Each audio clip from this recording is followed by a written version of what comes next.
This program is designed to provide general information with regards to the subject matters covered. This information is given with the understanding that neither the hosts, guests, sponsors, or station are engaged in rendering any specific and personal, medical, financial, legal, counseling, professional service, or any advice. You should seek the services of competent professionals before applying or trying any suggested ideas.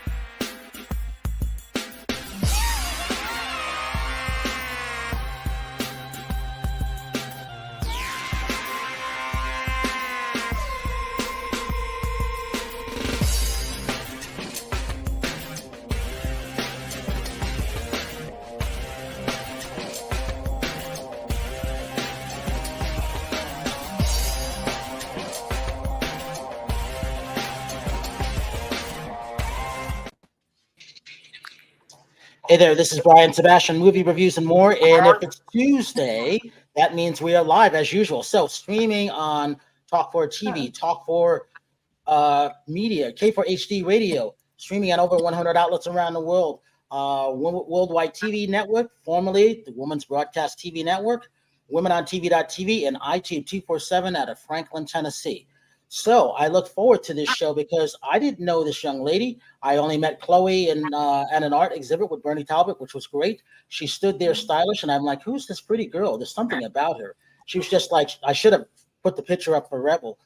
She was just standing there. I'm like, who she was? She was fascinating to me. Didn't know she was a singer. Didn't know she was a songwriter. And I was glad that Mike's here, too, because anytime I can talk to Mike, we can talk about movies.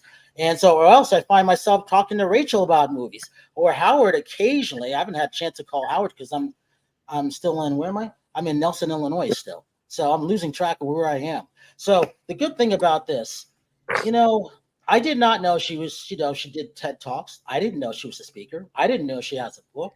I knew she looked good in hats. I definitely didn't know she was British because I would have been putting on a phony British accent. Who knew? But I did know this. She loves to be at panels, at film festivals. She's that director. She's a philanthropist. And I love the fact that, and guess what? Her daughter is coming on next week. She doesn't even look like a mom to me, just like Rachel doesn't look like a mom. So that's fascinating. And she's a fellow filmmaker, and I'm sure she's a film lover like me and Mike are. So, Elisabeth Blake Thomas, welcome to Movie Reviews and More. And I can't wait to talk about your other films and things that you have because you got two of the people here. You've got an actor, the dapper Howard Wiggins, because he can do everything. He looks like everything, just in case you need someone. And when we have our shorts, he dances up a storm and it gets us thousands and thousands of views. And he is that good, and people like him. I don't know why they're still chiming on. I can't figure it out, but he's doing something, and he doesn't even know. He's doing something on our YouTube channel, and his dance videos keep coming up, and I don't know how. All of I see is like once a day I get a review like, go, old man, go. I'm like, Howard's not old. He is like a young guy. So it's really interesting with that. But I can't wait to talk about films, and I'm glad that Michael's here. And then so with Chloe, I'm glad. I can't wait to hear her song because I haven't had a chance to listen to it yet. But I've seen her art, and I'm fascinated by that. And you know what, Chloe? Howard is an art collector. So he's bought art ever since he was a kid. I think he's gotten rid of one piece, and that's it. Or else he's going to talk about what he's done. And with Michael, so Michael's written for USA Today. I think he wrote for that for 5 years. He's taught for over 25 years at the UCLA Film School, journalism. I appeared there 3 times as a speaker, and it was fun doing that.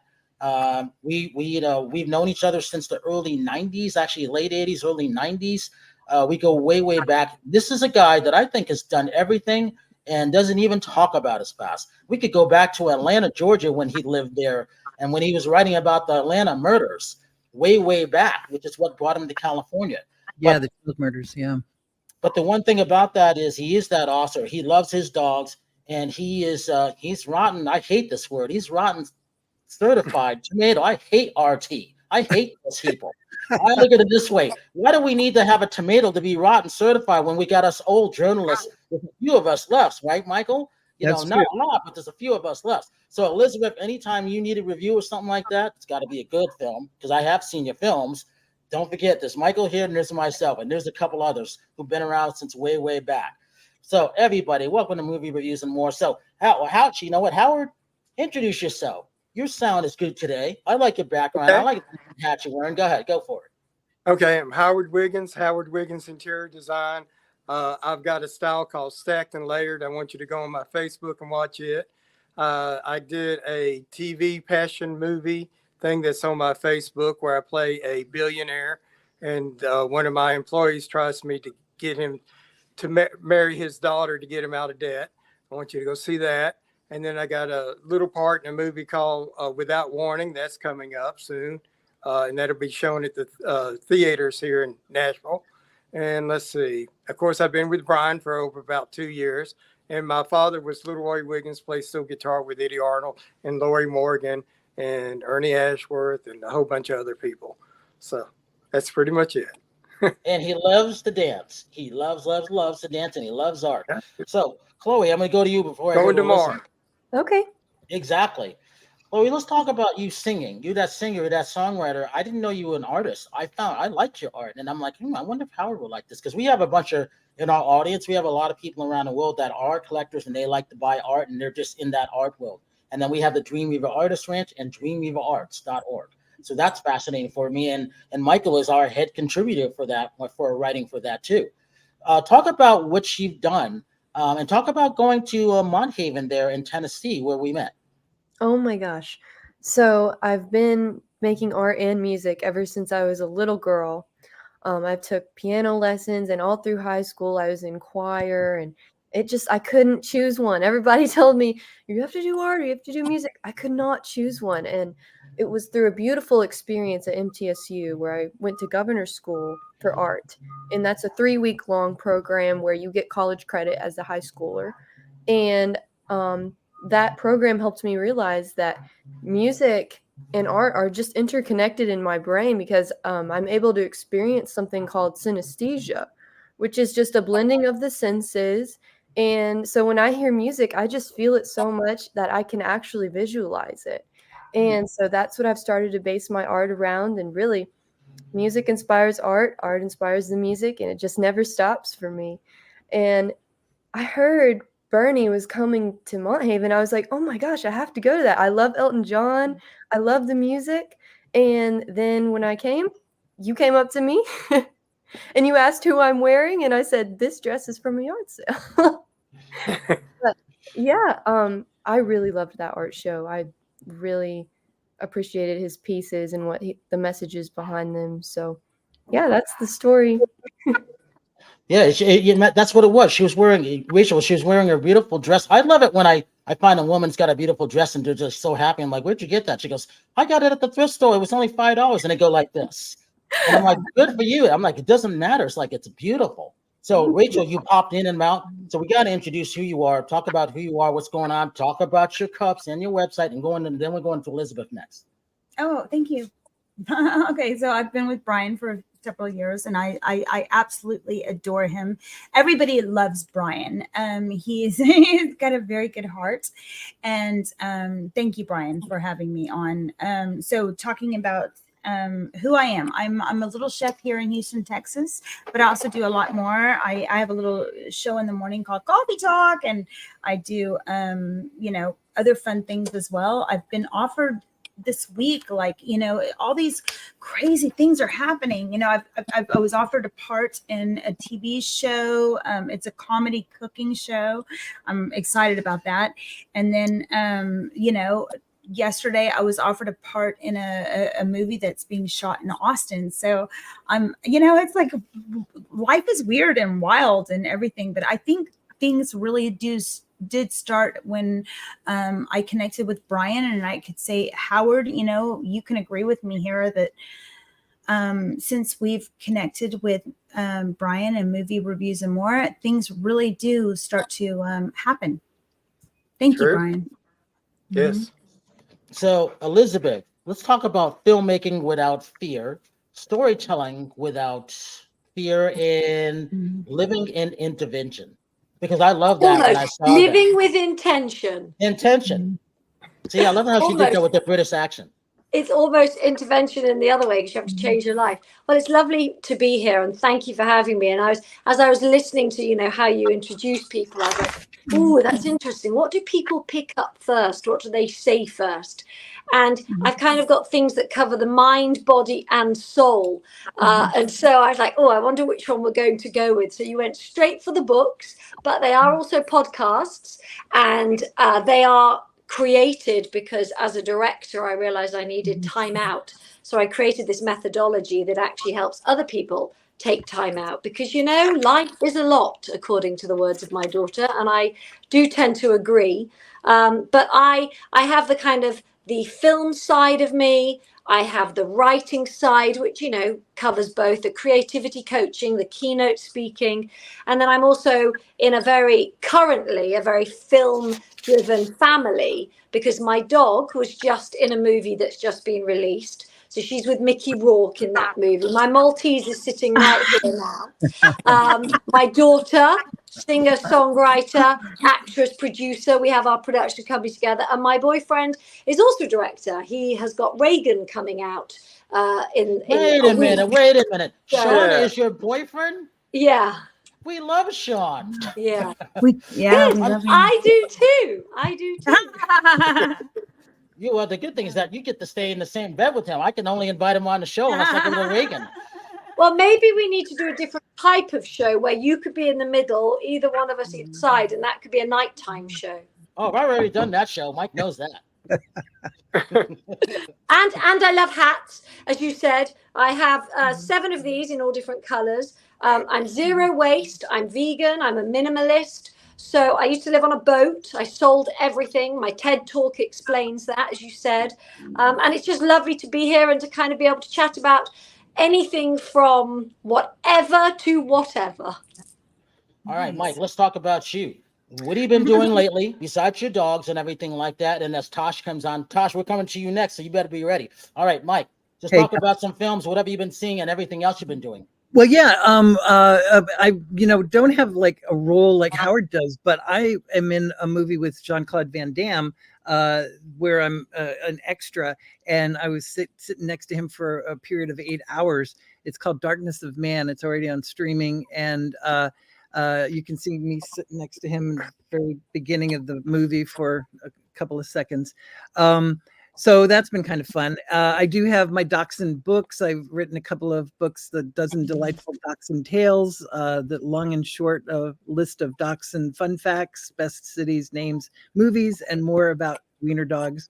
And soon to come out a book about my rather becoming famous tombstone at Hollywood Forever of a couch with 8 bronze dachshunds on it, and how that came about.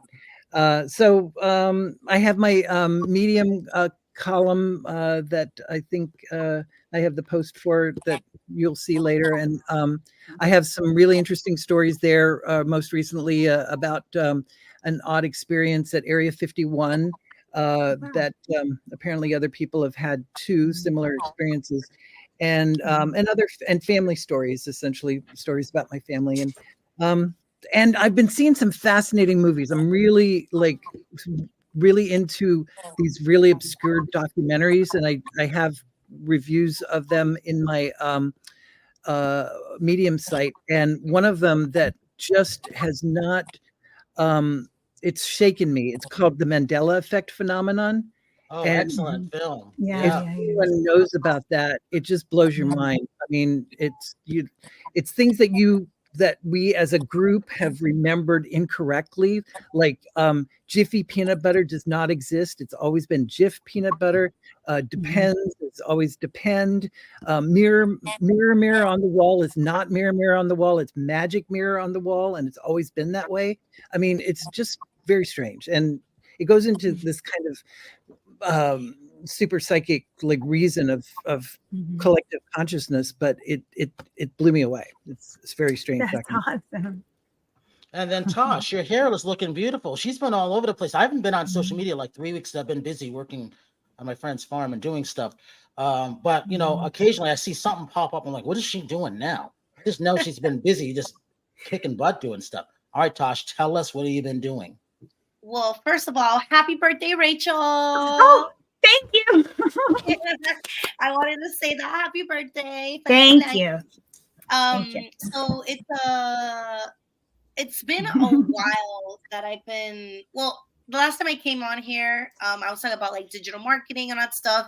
So the past 2 weeks, I actually partnered up with a beauty company because I started learning about affiliate marketing, and I was like, you know what? Like, I'm already telling people like what I'm wearing on my skin, what I'm doing on my hair, and I'm doing it for free and not getting commission for it. So there's this Turkish company that's, you probably have seen it all over Instagram. It's called Pharmacy, and they're like really blowing up in the US right now. And I decided to join in. Like, you get 50% commission, which is actually really nice. And you get 50% off your products, like whatever products that you buy. So I've been using it on my hair, on my skin, kind of testing it out and seeing how I like it, and the products are fantastic. So I've been busy like creating content and social selling and putting all my digital marketing skills into effect. So I've been doing that. But we got some good stuff happening on Friday. I'm dropping a remix to one of my songs. So we got some music of Tosh Baby. We are kind of reviving a song that I launched 2 years ago. It's called Dime una cosa. So for everyone that doesn't know me, I sing Spanish music. I'm a Latin pop, un poquito de reggaeton, urban music. And I've been doing it for the past 4 years, kind of just been throwing out singles and seeing what I like, what my audience likes, what I kind of identify with. And because of everything that I learned with digital marketing, I've been like creating content so well that this artist from Colombia found my profile, looked up my song, and he hit me up in the DM, and he's like, hey, I want to create a remix to one of your songs. And I was like, sure, like I'm always willing on helping other people in the same field as I am, because that's what I would want somebody to do for me if you're starting up. So he dropped his verse on it. I went to the studio, I mixed it, and it came out really good. So I'm putting it out on Friday to at least give the audience a little bit of newish reviving music as I get prepared for all my new projects. But I've been just really busy music, content creating, learning how to make multiple streams of income, because goddamn, it's expensive to freaking live in the US right now. So trying to do it all. That's funny. In California, it's the most expensive place to live now. Who would have thought that, Mike? Huh? Yeah, it always has been. Yeah. But I don't want to live in Alabama. So. No, you got a great place. I mean, you're right across the street from the Hollywood Bowl. I mean, you're plus magical celebrities have been at your house. So your house should be a historical house. It is. It is. Actually, yeah, it is. His house is fascinating. Hey, Elisabeth, talk about this. Talk about being on panels at film festivals. We always like Toronto Film Festival is one of my favorite film festivals. So isn't AFI, and so isn't Santa Barbara. Talk about you being on panels and how things have changed. So film festivals are very interesting because at the moment I'm involved personally in 4. So I just did a panel yesterday at Holly Shorts with my daughter for Mother-Daughter Entertainment. And we were, somebody afterwards said that was mind-blowing. So I think we did a good job. Then I'm on the board of Da Vinci International Film Festival. And so we run panels there. Then my daughter is assistant film director of Lady Filmmakers. So we're always on panels there.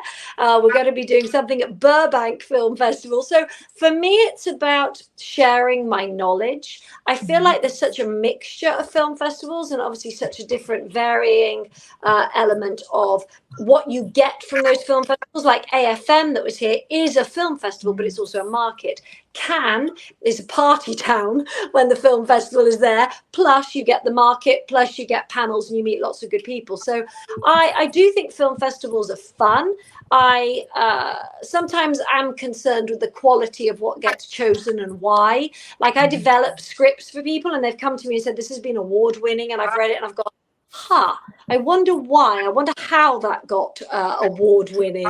So I kind of love sharing knowledge when I'm at these places.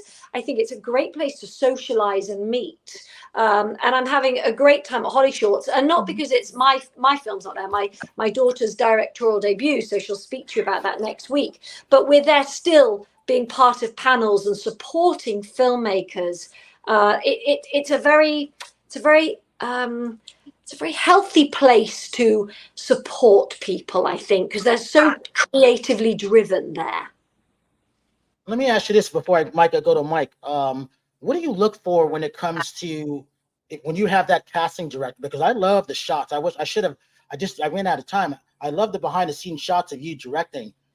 I'm like, wow, she's always got a fashionable hat. Even if she's acting in it, she just looks good. And I had no idea you were a mom. I'm like, she doesn't look like a mom. She looks too happy. But I wanted to find out what are you looking for when it comes to casting people? And the reason why I always say that, I speak for a lot of my actor friends who won't get the chance or may not get the chance to go on a podcast and say, here I am, I'm available. Because I like to relay the messages to them. I think it's a great question, because I can give you the answers based on things that I think would surprise people. So if I'm working in my 250 to 1.5 million range, generally I love people that are nice. Anybody that is really lovely to work with and that gets what it's about and isn't going to ask for the blue M&Ms, because when you're in that kind of zone, I just need people that are committed and understanding of how I'm working. Then there are also the situations where I do need a name, and that name will help to sell. So there was a movie, Hunt Club, and Mickey Rourke and Mina Savari, their names sold the movie. But then you can put other people around them. And then when I'm working on my $10 million one, I have a couple of big names, but again, surrounding them with people that I love. And so I say, if people want to be known, someone gave me a very good advice, which was when I first moved here. I was sitting away writing and working in my house, and they said, well, it's all well and good you doing that, but you know who Steven Spielberg is, but Steven Spielberg doesn't know who you are. And that's the same for me as a director. I want people to follow me, to hit me up, to send me things, but they need to continually do that, because I'm bombarded so much and films change and things happen.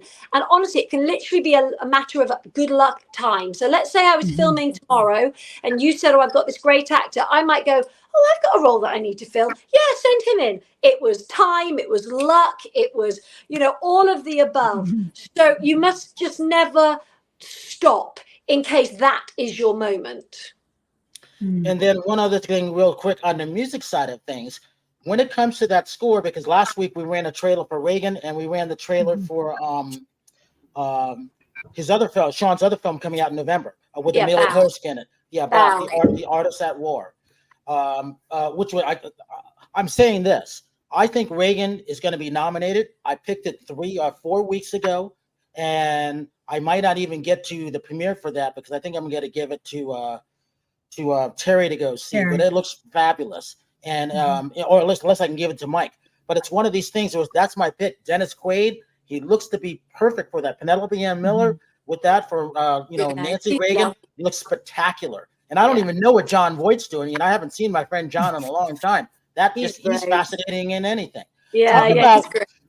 Talk about this. When it comes to the music side of things for young artists, I always tell them, look at the end credits. Do not be afraid to send it to that person, that casting director. Oh, absolutely. Absolutely. Well, and again, especially depending on your budget. I mean, even Sean on his bigger films, if someone has sent us a song and it fits, then we're immediately going to use it. It doesn't matter. And of course, Sean tends to go for the bigger songs and they're costing 200, 300, 400,000, but it's still only the odd 1 or 2. And we then fill it with other things. And I have a composer I work with, just like Sean has his composer.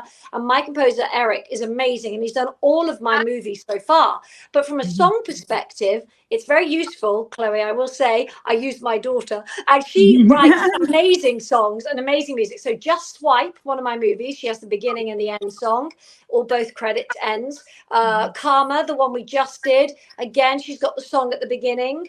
My Friend has her song at the end of those. So I love it's the same. You have to be in it to win it. And I use phrases all the time, but they are so true.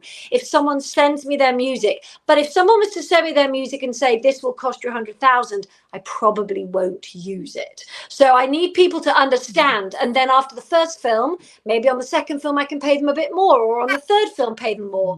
But the Shadrach, the show that's on PureFlix that Sean produced and directed, and I've directed as well, we used a couple of my daughter's songs in that. And it's lovely. Again, it's a family affair in my episode. And I love using people's music artistically. And if they have that passion, why not? Hear that, Chloe? Hear that, Tosh? Because and the reason why I say that, because every time Tosh comes on, just like she gets a job or something that, when Rachel is here, something happens. It's like something goes in the mix, and that makes me happy. And Howard, I haven't forgotten about your mask. I just haven't had a chance to talk to Barry.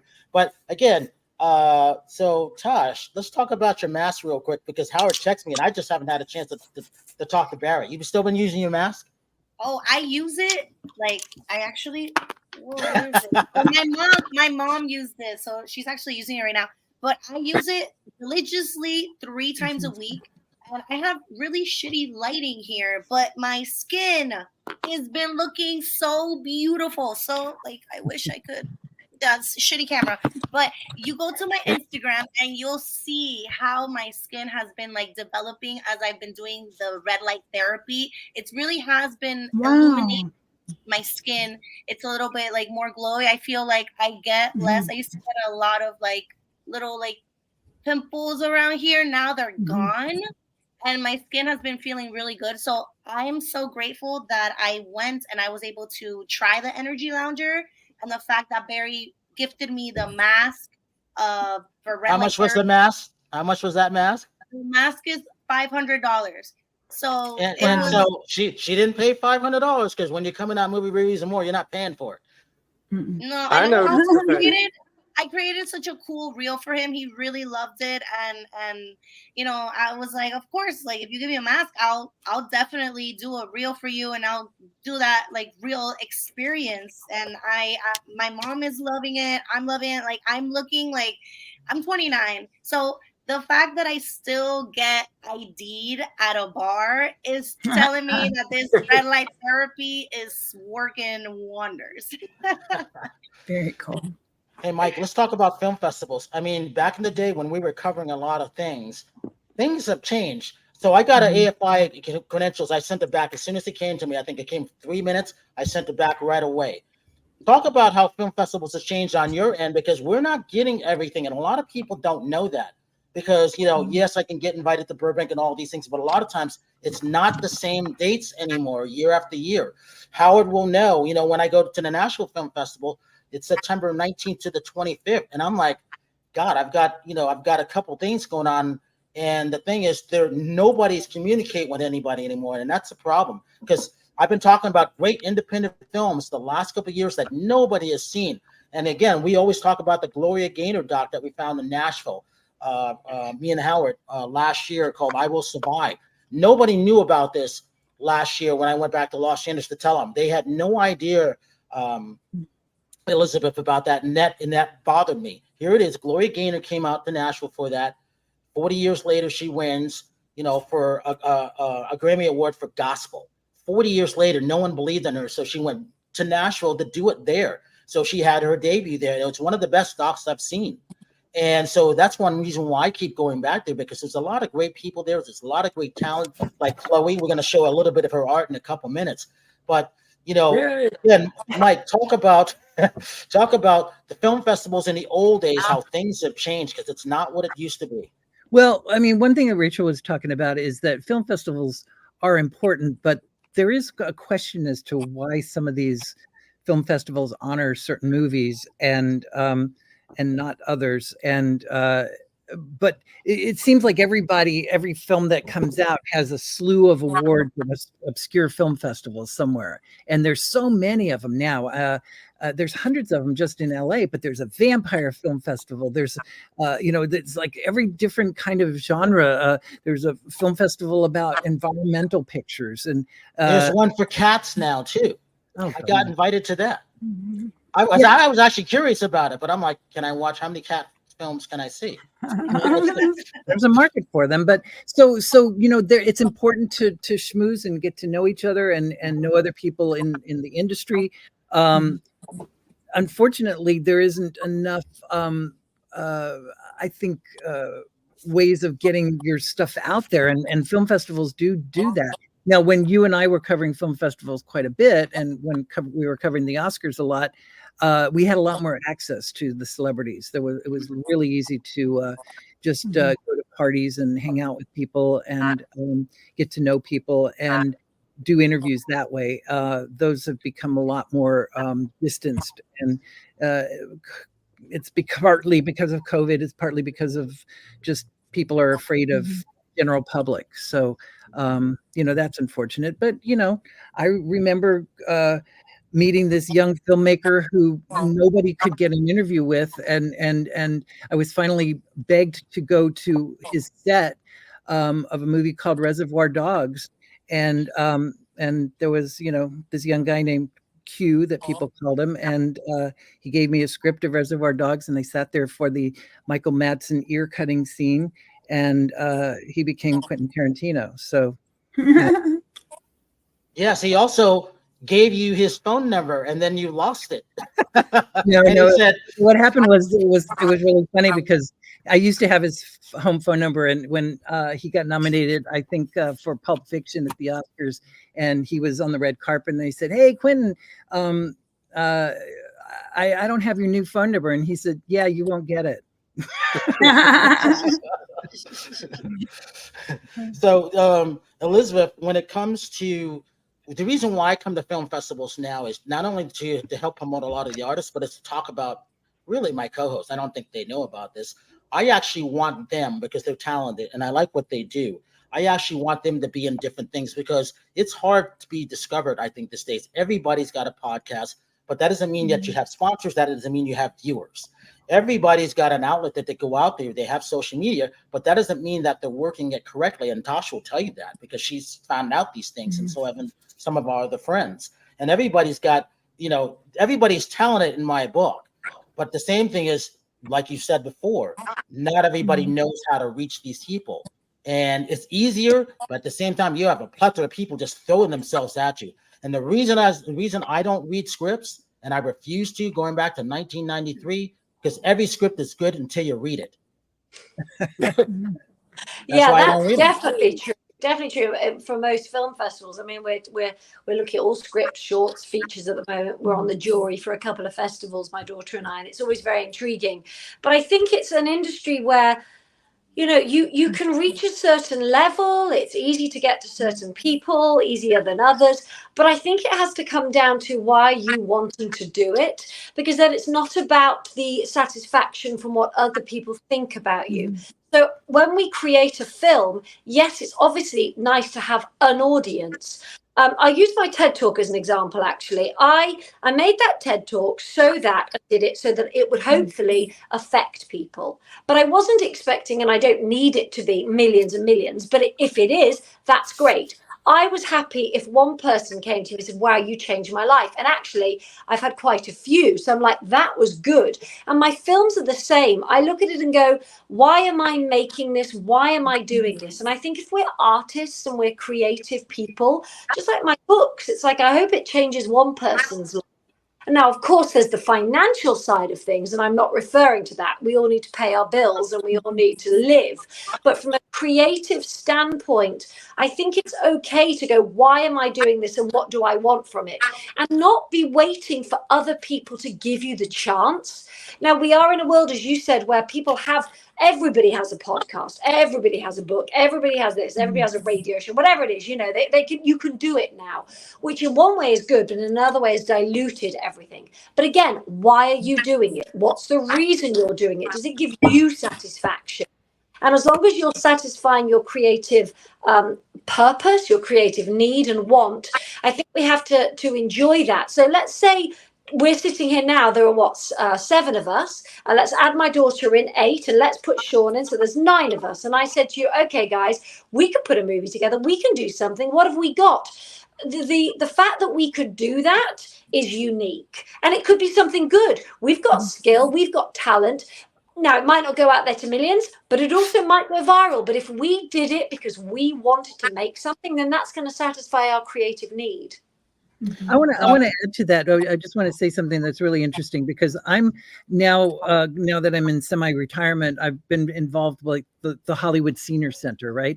And I'm doing plays, and we're doing a really controversial play called Mud from a Cuban playwright, where I play a guy who faux masturbates into the audience and then play a woman the next scene, and it's really interesting and not something that you would see at a normal senior center. And what my point is that there are so many, it's not just Hollywood, but so many community theaters and high school plays and small independent films that we pass by. And there's people who are, busting their butts to rehearse and practice and do their best. And it's all around us. It doesn't have to be the latest Deadpool movie. There's so many other interesting things out there. And when you wander in off the street and you go into a high school auditorium and you see this incredible version of Godspell or whatever, it's just, it's really heartening to know that goes on in our world, and we should take advantage of it. And support it. We should absolutely support it. Last year, between August and December, I booked something to go and do or be part of or see, mostly theatre, choirs, whatever it was, every week. And that was just in LA. I didn't even go very far. It was full for the entire 4 months. And I experienced things that I didn't even know existed, and was part of slightly bigger things like the Disney Hall, but it was fabulous. And it's about supporting them. Like today, I went to watch the shorts at Holly Shorts. I didn't know, it wasn't part of us, but I was like, no, these people have put the effort and time in to make these. I want to support them. So Chloe, I want to show a couple of your photos of your art that you created that I found fascinating. I'm curious to see what Howard thinks of them. All right, Rebel, let's take a look. Oh, that's beautiful. Yeah. Thank you. That's a photograph? That's a drawing. Oh, yeah. Wow. Astounding. That's how you know. Wow. Oh, I'm hungry now. It looks so vivid. Chloe, you're so talented. Thank you so much. Wow. Chloe, describe that one real quick. What is this one? So earlier I was talking about synesthesia. Mm-hmm. That's what this is. So these different patterns you see, I was listening to my own music in governor's school. I was just thinking, what is in my head when I hear this? And I put it on some paper, and there was a lot of rough drafts that went into it, but I ultimately decided with a mixed media here, and I used oil pastels and just a normal graphite pencil for the heart. So mixed media. And I don't know if you can see, but at the top, these line kind of things, that is actually just masking tape that I used during the process and decided to put it on the final piece. Wow. So this is just, I call it Songs of the Heart. This is just all the songs that were coming to me in my time at MTSU during governor's school. So that's Songs of the Heart. That's impressive. I like it. Thank you. Oh, that last one. That's beautiful. Thank you. Magical. That reminds me of something straight out of like Lord of the Rings and everything like that. Remember those days? I don't know why I thought of Oregon, and I've never been to Oregon, but the things I've seen on Instagram, this kind of gave me that. Yeah. That's interesting. Talk about this one. This is, the landscape? Mm-hmm. Okay, well, in school, I had never done a landscape. This was my first one ever. And I learned so much. I had the most wonderful teacher. She actually teaches at Mont Haven. Her name is Sandy Kandros, and she has taught me so much. But this painting was inspired by Monet and his impressionist technique. And I decided to give my shot at my first landscape ever with impressionism. So that's gorgeous. That's beautiful. Acrylic paint. I used acrylic paint. Wow. Can I say something there? Yeah. Okay. See, with this, I see it's a beautiful painting, but I see a secret horror movie inside. Oh, yeah. Okay? I can see walking through the beauty, and you come across the shadow of a house like in a- the distance. It's like a cabin in the woods. I Even love better that because you concept. never know what's coming out of there. The mind of I Rebel, already- you never know. I already have it half planned out. It could be a short, it could be a full-length movie. See, she's writing already. I Rebel's knew it. always doing movies. I love it. I love it. Exactly. Exactly. This reminds me of New York. I don't know why. It reminds me of New York. What's this about? This was just actually all my hands, and I was trying to learn to draw from real life more than I drew from a photo, which I think all artists are guilty of not wanting to draw from real life as much as they draw from a photo. But I just used my hand as a prop, and I spent so long on this piece. Oh my gosh. And I remember that I got an A on it. I was a sophomore in high school when I drew this. So I still do this. I still use my hand as a prop to sketch from real life. But oh my gosh, it took so long. I just used a normal mechanical graphite pencil. So Well, was it your drawing hand that you were drawing? Because that would be really hard. I'm not ambidextrous. I drew my left hand with my right hand. That would be clever. That would be. I might try that. I don't think the difference would be as good though. Oh, you gotta talk about the food one. Okay. Yeah, that one looks like it's a picture, and I could like grab it and eat it Exactly. right now. Oh my Mhm. gosh. My mom puts this piece on display in my house, and when people come by, they actually do pick it up all the time and see if they can eat it. But this was my first, well, no, probably one of my very first ceramic pieces. And I was having a really hard art block, just terrible. You know, people get that. So I was just having such a bad art block my senior year. And my teacher was like, you know what? Just make whatever you want. And I was like, these little cakes are going to make me so happy. So I gave each of them a theme. As you can see, one of them is kind of like a lotus. One of them is like blueberries, lemons. And so there's 12 pieces of the set. Took me a long time to complete. 12 pieces of the set. Well, no, there's 13. I'm sorry. There's 13, and I call it Baker's Dozen. And I entered this in the National K through 12 Ceramic Exhibition. And so shortly after I made the piece my senior year, I got to go to Cincinnati and participate in the competition there. So yeah. Wow, good for you. Well, we lost Rachel. She had a storm coming to Houston, typical Houston weather. Another one. I thought it was all over. No, Houston is sunny in 15 minutes. Another 15 minutes, they have hail, and then they have flooding. That's Houston, Texas weather. It's Well, we've always- had 2 earthquakes here, haven't we? I mean, we've just had 2 earthquakes within a matter of what, a week? Yeah, that was a scary one yesterday. Yeah, I Yeah. didn't feel it. Yeah, that's because you're used to it. That's when you know you're a native of Los Angeles, when you're used to it at that point. Hey, we got a couple minutes left. Hey, Mike, talk about what you're doing, what you got coming up, and how people can reach out to you. Well, I do write for dreamweaverarts.org, right? Is it that our friends mutual website? And so all of my reviews go there, as well as my Medium site. And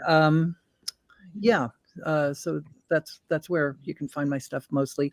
My Medium site is Mike SZY the writer, and that's where some of my stranger stories are. Hey, and also talk about, could you talk about your gathering for Emmy night? Well, it's not for the Emmys. It's for my 64th birthday, which is when I'm 64. I was turning 60 in the middle of the pandemic. I had a really cool 60s party planned, but of course it all got scuttled. And also I lost a relationship of 24 years when I was kicked out of the house by being replaced by a 24-year-old wannabe Brazilian pop star. Anyway, that's a long story. But so now I'm reviving. I'm going to do my 64th birthday when I'm 64, and it'll have 100 of my best friends, including you, Brian. So yeah. And I look forward to seeing Bruce Valance and a couple other people again. If anybody who doesn't know who Bruce is, Mike has the most interesting people at his place. So can I invite myself and Sean? Well, you're Yeah. local, so we'll talk. Yeah, you can bring Sean Going to be at the Hollywood Forever. and your daughter. No, Yeah. so Bruce Valance, if you've ever watched the Oscars, he's always written for the Oscars. Whoopi Goldberg, Billy Crystal, you name it. Robin Williams when Robin was alive, everything. I met RuPaul. You know who RuPaul is today? At Mike's house in 1996, I think it was. For my 40th birthday party. Yeah, and so look where RuPaul is now. So that's why I like to go to Mike's house. I never know who I'm going to see. She's not coming this time, so it is Emmy night, and she'll be walking around with a armful of Emmys. So I don't exactly the most Emmy wins right now. Who would have known? Yeah, Tosh, talk about what you got coming up and what obviously for Friday and everything else, and that hat you're wearing. Yeah, so this is a part of my merch. I'm actually wearing some of my merch. This is my Sugar Daddy hat, which is because my latest single that I released is called Sugar Daddy. It's a dembo, very fun kind of it's a song that represents Miami very well. So I wrote about it, and I have this bucket hats, which I do have for sale in my store. I do have like 6 left, so if anybody wants, let me know. And then I'm also wearing my Tosh Baby crop top. I'm always wearing my hair in a bun and with glasses. So I was like, "Ooh, this looks like me." So I got some of that merch. Got my remix coming out on Friday. And what else have I been working on? Well, my content creating and promoting these European Turkish products. If anyone wants to know more information, you can follow me at Vocally Tosh. And teaching people how to grow their social media. The craziest thing, I started this like 2 months ago, and I used to get I used to reach about like 4,000 profiles like every 30 days, and now I'm at 30,000 profiles. So it's been really great learning how to like strategize your content, how to hook your audience, how to build trust with your audience. And I learned all that. So I'm trying to help more people, optimize their profiles and monetize it as well in any aspect of whatever, they do. So that's what I've been doing. I want to give more back into the universe, so the universe blesses me. That's how it works. Howard Wiggins, tell them what you're wearing and what room you're in. I'm in the living room, but I kind of want to talk about my Passion TV episode where I played the billionaire. And oh my God, I saw it, Howard, and you were like, I was like hating you. Like, you were so good. I was like, I was a nasty boy. You were so good. You were so good. Because it's so out of character for me, but that's what acting's about, and I really liked it. So I want to do more of those. They were short film. I mean, it took all day, but they were short, and I liked it. And I dress differently, I act differently. I like to go into a different role. And then I've got one. You killed that role. Well, thank you. I think it was well written though, because I mean, each line kind of led you into another line. I mean, without being a long story, just kind of like a little mini soap opera type thing. So I really did enjoy that. And I got another one, Without Warning, coming up, where I played the policeman. I really did have a major part in that movie, but I kind of chickened out of it because I was trying to make myself look younger because I had a lot younger wife. And I told the producer, I said, I would like her to be my second wife. He said, I want you to be the first wife. I got a teenage daughter. Well, hell, I'm 71. How do I have a teenage daughter with the first wife? So I just didn't feel right about that. So, and I kind of backed out, but he still wanted me in the movie. So I played a policeman. But the funny thing is we were filming at the end of a dead end street. And I take this gun and go up to the car and I pull the guy out and I arrest him. Well, this car down the road stops and says, can I help you? And I'm like, who asked a policeman that they can help them? Because I had the uniform on and everything, but at least, I mean, it got attention. So, and the room that you're in real quick. It's my living room. I've got one more thing to do to it, which I probably do this week. Where way in the distance, there's a frame. I want to put around another frame, and I'm finally finished with this room, unless I decide to paint or something. But it's pretty much done. It took a lifetime, but I finally got it done. Chloe? Yes. What do you got coming up? How people can reach you? On Instagram It is Chloe_Wilson40. And in the next few weeks, I'm hopefully making more art. And I plan to release another single in the next few weeks, as well as release a music video with it. And I'm going back to school. So Good. a lot. And I hope to see you when I come back to Nashville sometime in September for a film festival. I might even invite you because Yeah. Howard always comes with me, so gotta have Howard so you guys will meet officially. Yeah, that would be great. Elizabeth, you get the last word. Wow, Good- that's very good- wonderfully British. Good piece of advice. The hat you're wearing, and talk about your film, and then your daughter. Okay, so this is from Lack of Color AUS, and they are an amazing brand, and I love their hats. They're so comfortable. My daughter is phenomenal and actually going to be in Nashville in September. So I'm wondering when the film festival is. My friend lives there, Rob Mays, and so she's doing a Judy Stakey singing course. So you'll see her then. The film, I would say just watch all of my stuff. I would like people to watch, listen, follow, and buy anything to do with me. So if you Google my name, keep going, deep dive. I feel that there's the support, and then there might be something that you like that you think might work for somebody else, and it's just about sharing it. So my piece of advice is keep making good shit. Oh, I love that. And so I got to thank everybody for being on. And I always say this: have a good night tonight, a better day tomorrow. If you see someone without a smile, please give them one of yours because the world needs it. I'm Brian Sebastian, and this is Movie Reviews and More, and we will see you next week.